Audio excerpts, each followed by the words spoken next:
سیفی توجہ کیا ہے، اور جب استاد کرتا ہے اپنے اسٹوڈنٹ پر تو اسے کیا کیا ہوتا ہے وجد کے علاوہ؟ یہ تو توجہ کے اوپر منحصر ہے کہ کیسی توجہ کی جا رہی ہے، اور توجہ کے ساتھ ساتھ اس قلب کی باطنی استطاعت بھی دیکھتا ہے مرشد۔ صحیح ہے نا؟ کہ بھائی ہاں، کہ بھائی اس کے قلب میں طاقت کتنی ہے، کتنا نور یہ سہ لے گا۔ اسی لیے مجذوبوں سے دور رہنا چاہیے۔ مجذوبوں کو یہ پتہ تو نہیں ہوتا نا کہ اس کے قلب میں کتنی طاقت ہے، تو مرشد کو تو یہ تعلیم دی جاتی ہے۔ تو توجہ ضروری ہے، اور توجہ کے لیے پتہ بھی ہونا چاہیے نا مرشد کو کہ جو اس کے اوپر توجہ کر رہا ہے اس کی باطنی استطاعت ظرف کتنا ہے اس کا۔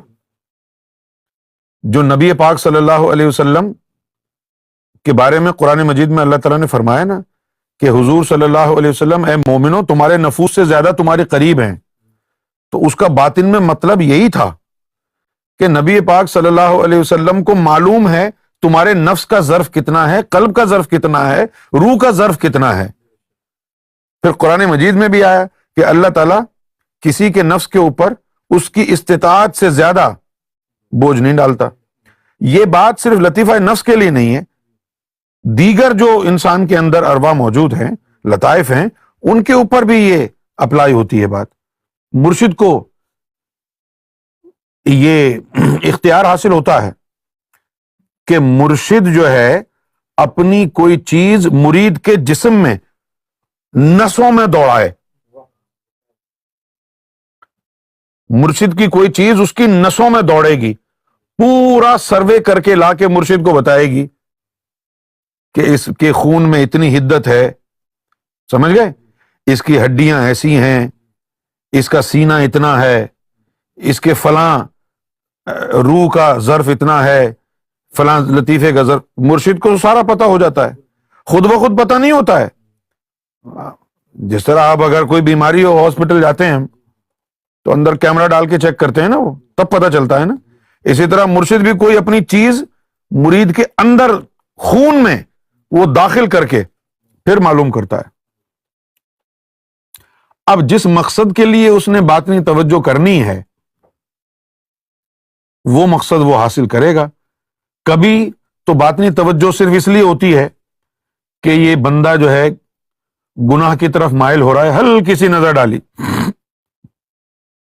تو اس کا اندر کا نظام تیز ہو گیا، ذکر فکر تیز ہو گیا، اس کے فاسد خیالات زائل ہو گئے، وہ گھر چلا گیا۔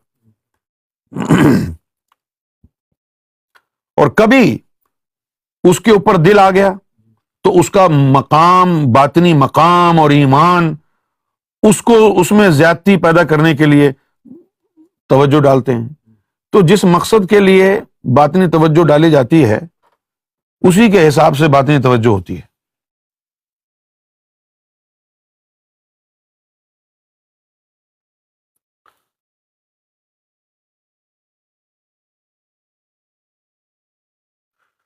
اعجاز شیخ، اعجاز بھائی آپ تو بہت زیادہ سوال کر رہے ہو۔ آپ نے دل کو کیسے مضبوط، اپنے دل کو کیسے مضبوط کریں، کیونکہ جہاں ہم رہتے ہیں وہاں لڑائی جھگڑا فساد بہت ہوتا ہے۔ دل کو مضبوط کیسے کریں؟ دل کو مضبوط کرنے کے لیے تو دل میں اللہ کا جو نام ہے وہ اترنا چاہیے۔ اللہ کا نام، جب اللہ کا نام اتر جائے گا تو اس سے دل مضبوط ہوگا۔ ایک واقعہ ہے حضور صلی اللہ علیہ وسلم کے دور کا کہ کوئی غزوہ ہوئی، لڑائی ہوئی مسلمانوں کی کافروں سے، تو اس میں مسلمانوں نے کافروں کو شکست دے دی، تو ان کو بھگایا، ہرا دیا۔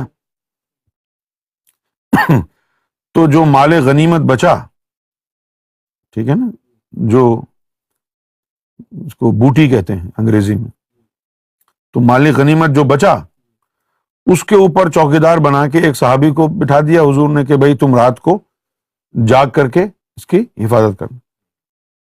بیٹھ گیا. رات کے وقت جو ہے کوئی بہت بڑا جانور جیسے کوئی شیر جو ہے وہ آ گیا. اب وہ جو صحابی تھا وہ ڈرا نہیں، اس نے کہہ دیا کہ میں محمد رسول اللہ کا غلام ہوں اور تم چلے جاؤ. وہ دم ہلا کے شیر واپس چلا گیا. جب صبح کا وقت ہوا تو وہ بیٹھا ہوا تھا، اچانک جو ہے ایک پرندہ پھڑ پھڑایا اور وہ ہڈ بونگ کر کے اٹھا اور بڑا خوف زدہ ہوا اور بڑا پریشان بھی ہو گیا. حضور کی بارگاہ میں دوسرے دن عرض کیا یا رسول اللہ، رات کو میں بیٹھا تھا، شیر آیا تو میں ڈرا نہیں، میں نے کہہ دیا میں حضور کا غلام ہوں، چلے جاؤ، وہ چلا گیا. اور پھر صبح کے وقت پرندہ پھڑ پھڑایا تو میں ڈر گیا، یہ کیا کہانی؟ تو حضور مسکرائے اور فرمایا کہ جب وہ شیر آیا تھا نا تو اس وقت تیرا قلب اللہ کے ذکر میں مشغول تھا، اس لیے تجھے ڈر نہیں لگا. اور جب پرندہ پھڑ پڑایا تھا اس وقت تیرا قلب اللہ کے ذکر سے غافل تھا، اس لیے خوف تجھ پر طاری ہو گیا. سمجھ گئے آپ؟ تو قلب کو مضبوط کرنے کا واحد طریقہ یہ ہے کہ قلب میں اللہ کا نام اترے، ذکر قلب حاصل ہو جائے، دل کی دھڑکنوں میں اللہ اللہ یہ جاری رہے. تو اس سے پھر یہ ہوگا کہ جھگڑا ہوتا رہے، لڑائی جھگڑا، آپ کو کوئی فرق ہی نہیں پڑے گا. اللہ بذکر اللہ تطمئن القلوب، اللہ تعالیٰ کے اوپر آپ کا جو ہے اطمینان قائم ہو جائے گا. ندیم بھائی کیا سنا رہے ہیں؟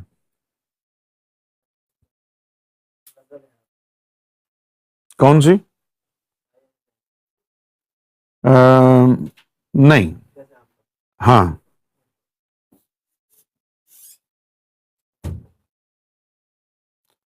وہ سنا دیں.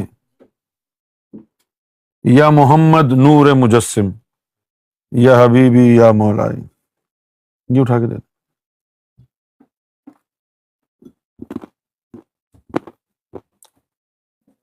اللہ علیکہ یا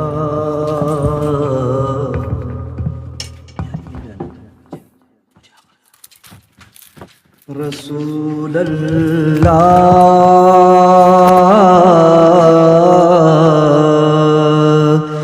وسلم علیکہ یا